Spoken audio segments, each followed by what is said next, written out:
बिस्मिल्लाहिर्रहमानिर्रहीम। अस्सलाम वालेकुम नाज़रीन, मैं हूँ साकिब बशीर। 3-4 बड़े अहम मौज़ूआत हैं, उस पर बात करेंगे। एक तो साइफ़र केस से मुतल्लिक आपको आगाह करेंगे कि साइफ़र केस में बड़ी अहम पेशरफ्त है, वो आपके सामने रखेंगे। ऑडियो लीक्स केस, जिसमें बुशरा बीबी ने दरख्वास्त दायर कर रखी है कि उनकी और जो सरदार लतीफ़ कोसा हैं, वकील हैं, उनकी जो ऑडियो टेप की हुई, लीक हुई और उस पर के बाद मीडिया पे चली, इसके तनाजुर में उनकी दरख्वास्त ज़ेर समात है। इसके अलावा साबिक चीफ जस्टिस साकिब निसार के बेटे नजमुस साकिब की दरख्वास्त भी ज़ेर समात है और जस्टिस बाबर सत्तार इन दरख्वास्तों पर समात कर रहे हैं। और बुनियादी तौर पर इसमें जो सवाल है वो ये है कि प्राइवेट सिटीजन्स की क्या कोई ऑडियो टेप कर सकता है या नहीं कर सकता। इससे मुतल्लिक जस्टिस बाबर सत्तार ने बड़ा ही अहम और गैर मामूली हुक्म जारी किया है, इस पर बात करेंगे। इसके अलावा हम बात करेंगे कि खावर मानिका 29 मई को, जिस दिन इद्दत केस का फैसला सेशन जज ने सुनाना था, उस रोज क्या हुआ था। उस रोज खावर मानिका के साथ कुछ वकला ने, जिनके हवाले से ये बताया जाता है कि वो उनमें से कुछ जो है वो पीटीआई के साथ मुंसलिक हैं, उन्होंने जो कुछ किया उस पर इस्लामाबाद पुलिस ने गैर मामूली जो है वो इकदाम उठा लिया है और गैर मामूली मुकदमा दर्ज कर लिया है। इस पर हम जो है बात करेंगे। इसके अलावा हम बात करेंगे, एक केस है पुराना चलता आ रहा है, इस्लामाबाद की इंसदाद दहशतगर्दी अदालत में इमरान खान और दीगर जो पीटीआई लीडरशिप है उनके खिलाफ ये केस है, उससे मुतल्लिक आपको आगाह करेंगे। आप हमारे साथ रहिएगा और हमारा यूट्यूब चैनल खास तौर पर आप जरूर सब्सक्राइब कर लें और बेल आइकन का बटन जो है वो जरूर प्रेस कर लिया करें, ताकि जब भी हम कोई वीडियो अपलोड करते हैं तो फौरन उसका लिंक आपको मिल जाया करे।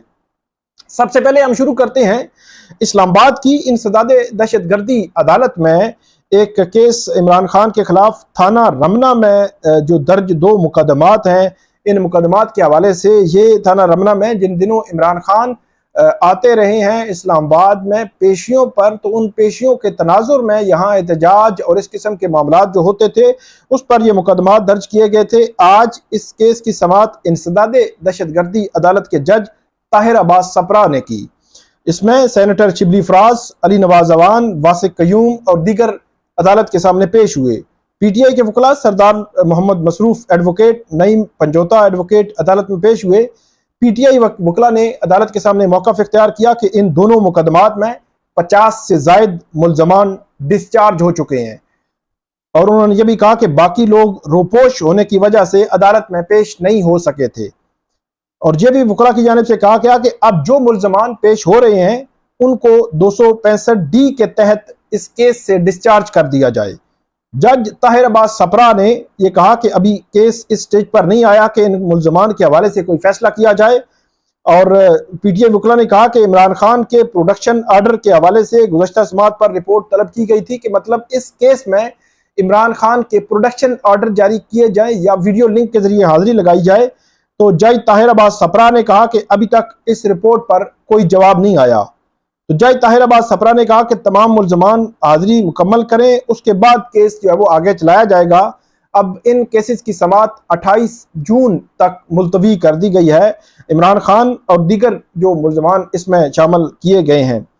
अब दूसरा केस है साइफर केस, बड़ा इंपॉर्टेंट केस है। इमरान खान और शाह महमूद कुरैशी के खिलाफ ये केस है। 30 जनवरी को पहला जो फैसला आया था, 3 फैसले 5 दिनों में आए थे। 30 जनवरी को ये साइफर केस का फैसला आया था, 31 जनवरी को तोशा खाना केस का फैसला आया था, 3 फरवरी को इद्दत केस का फैसला आया था। तो गोया आप बड़ी आसानी से ये कह सकते हैं कि 5 रोज में 3 फैसले आए थे और ये 3 फैसले वो हैं जिनके हवाले से इमरान खान या पीटीआई के वकला जो ये राय रखते हैं या गैर जानिबदार लोग, सहाफ़ी या जो वकला हैं, वो ये राय रखते हैं कि ये हेस्ट में, जल्दी में किए गए ये मुकदमात, इनके फैसले बरकरार नहीं रह सकेंगे, उनकी राय है।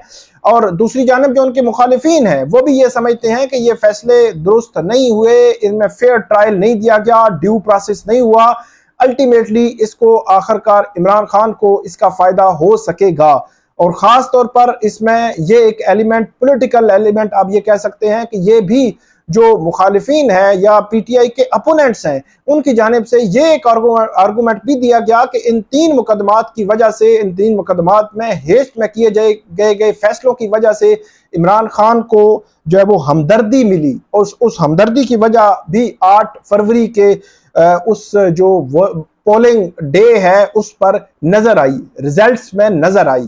तो ये उनके अपोनेंट्स भी ये समझते हैं। तो ये साइफर केस बड़ी अहमियत का हामिल है। 30 जनवरी को इसका फैसला आया था, लेकिन 30 मई मतलब 31 मई तक इसका अभी अपील में फैसला नहीं हो सका। इनिशियल स्टेज पर अगर ये इमरान खान के वकला ये चाहते तो यकीनी तौर पर इसकी सजा मुअत्तल होकर जमानत पर रिहाई इमरान खान की इस केस की हद तक मार्च में हो चुकी होती, लेकिन इमरान खान के वकला ने भी और जो अदालत थी उसने भी इस पे फोकस रखा कि जब हम मरकजी अपील सुन रहे हैं तो मरकजी अपील ही सुनकर हम इस केस का फैसला कर देंगे। तो इसलिए 30 जनवरी से लेकर ऑनवर्ड फरवरी, मार्च, अप्रैल और मई भी खत्म हो गया, 4 माह हो चुके, इस केस का फैसला नहीं हो सका।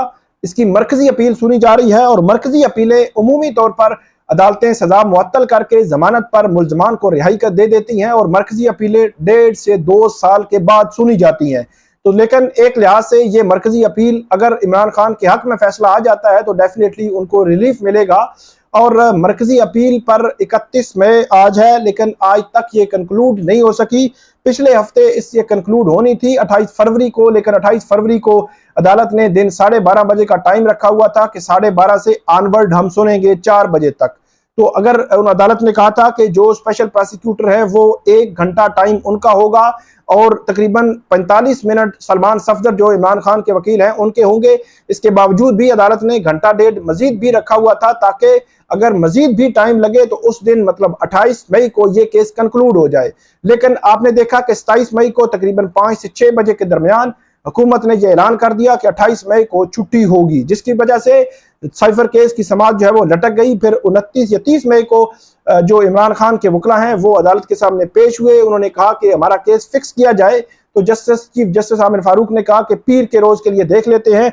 अब खबर यह है कि पीर को साइफर केस समाअत के लिए मुकर्रर कर दिया गया है। पीर को अब इसमें स्पेशल प्रोसिक्यूटर जो जुल्फिकार अब्बास नकवी हैं या हामिद अली शाह हैं वो अपने दलाइल कंक्लूड करेंगे, जिस पर जवाबुल जवाब जो रिबटल है वो सलमान सफदर इमरान खान के वकील देंगे और बैरिस्टर तैमूर मलिक शाह महमूद कुरैशी की जानिब से वकील हैं और वो उस पर रिबटल जो है वो इस केस में देंगे। साइफर केस की समाअत 3 जून को होगी और 3 जून को तवक्को जाहिर की जा रही है कि इस केस में ये मामला जो है वो उस दिन फैसला महफूज होने के वाज़े इम्कानात हैं। अब फैसला अगर महफूज हो जाता है, वो फैसला आएगा कब कुछ कह नहीं सकते।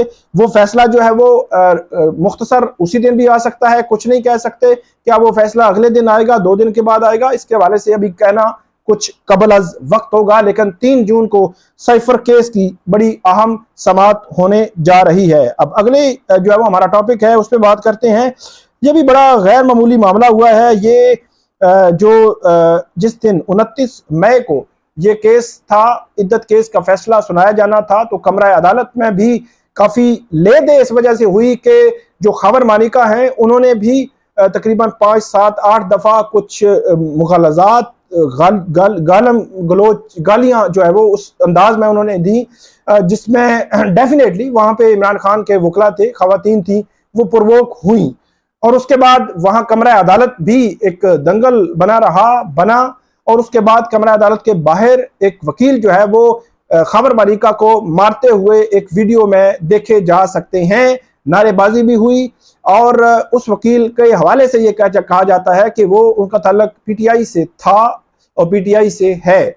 लेकिन उसमें जो ड्रामाई जो सीन हुआ था, जो मेरे लिए हैरान कुन था, कि जो जज हैं शाहरुख अर्जुमन साहब, उन्होंने एक दफा जब खबर मालिका की जो दरखास्त थी उन्होंने अदालत पे और जज पे एतराज किया था, उस दरखास्त को खारिज कर दिया था। तो उस दरखास्त के खारिज करने के बाद खबर मालिका के पास अगली जो रेमेडी थी वो हाई कोर्ट थी।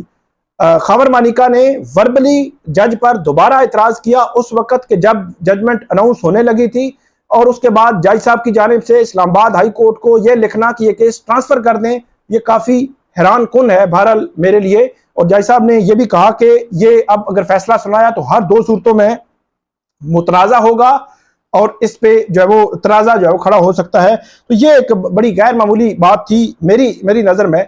जज साहब को फैसला सुनाना चाहिए था। पॉलिटिकल केसेस में हमेशा यही होता है कि एक फरीक के हक में एक के खिलाफ फैसला आता है, एक फरीक खुश, दूसरा मुखालफत में बात करता है। लेकिन ये तरीकाकार के अगर कोई किसी की जज पे एतराज किया है, उसकी दरखास्त खारिज हो चुकी है, उसने नेक्स्ट रेमेडी इस्तेमाल करनी थी हाई कोर्ट की, वो उसने इख्तियार नहीं की, और वो जब फैसला अनाउंस होने लगे तो जज के सामने वो शोर शराबा करे, लाउड बोले, कोई सख्त जुबान इस्तेमाल करे और उस जुबान को असर लेते हुए अदालत जो है वो उसको ट्रांसफर कर दे। मेरा ये ख्याल है कि अगर इस किस्म की रवायत पड़ गई तो ये एक फ्लड गेट खुल जाएगा, और ये फ्लड गेट के बाद फिर आपको रोकना मुश्किल होगा। फिर हर तीसरे केस में जो बंदा केस लटकाना चाहेगा कि ये केस लटक जाए, तो वो फिर इस किस्म की जो हरबे हैं वो इस्तेमाल करेगा, इस्तेमाल कर सकता है। तो इसलिए मेरा ये ख्याल है कि बेहतर होता कि अदालत उस केस का फैसला सुनाती, बेशक खावर मानिका के हक में होता या खावर मानिका के खिलाफ उसका फैसला होता। लेकिन अब देखना है कि उसमें क्या होना है। लेकिन इसमें डेवलपमेंट जो हुई है उस तरफ हम गए नहीं है। FIR दर्ज की है इस्लामाबाद की पुलिस ने, जिसमें जो मुल्जमान बनाया गया है, जो इमरान खान के वकला है, उस्मान गिल, मोहम्मद उस्मान गिल, उनको जो है वो इसमें मुलजम बना दिया गया है। नईम हैदर पंजोता हैं, अली एजाज बुटर हैं, जाहिद डार हैं, मिर्जा आसिम बेग हैं। इनको FIR में रखा गया है और इन्होंने अपनी अबूरी जो जमानतें हैं वो करवा ली हैं। और आज उस्मान गिल इन्होंने अपनी अबूरी जमानत करवाई है। 5,000 रुपए मुचलकों के इव्ज इस्लामाबाद की इंसदाद दहशतगर्दी अदालत ने उनकी अबूरी जमानत मंजूर की है। और अदालत की जानिब से आज उस्मान गिल और दीगर वकला अदालत में पेश हुए।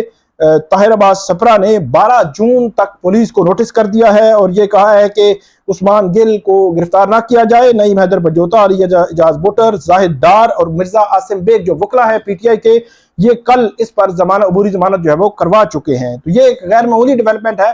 पुलिस ने दहशतगर्दी की दफा जो लगाकर ये मुकदमा दर्ज किया है, तो इससे आप अंदाजा लगा सकते हैं कि खाबर मानिका जो कहते हैं कि वो एक गरीब आदमी है, उनकी कोई नहीं सुन रहा, सब दूसरी तरफ से सुना जा रहा है। तो मेरा ख्याल है कि ये बात भी इस तरह नहीं हो सकती, वगरना एक आम बंदा एक किसी के खिलाफ भी इस किस्म की जो दहशतगर्दी की दिफात के तहत मुकदमा दर्ज नहीं होता। अगर इस किस्म की हुई भी है, गालम गलोच हुई है, तो दहशतगर्दी की दिफात नहीं लगती। आप कोई मुकदमा दर्ज कर सकते हैं, लेकिन दहशतगर्दी की दिफात लगाकर मुकदमा दर्ज करना एक गैर मामूली मामला है। पुलिस जो है वो आई थिंक के जिस तरह गुज़श्ता अदवार हमने देखा कि पिछले 1 साल 1.5 साल में जो सबका IG से मौजूदा IG की जो है वो उनके मातहत भी अगर यही काम होना है तो बड़ा हैरान कुन है। और दहशतगर्दी की जो दफात वाला जो मामला है उसको एक मजाक बना दिया गया है।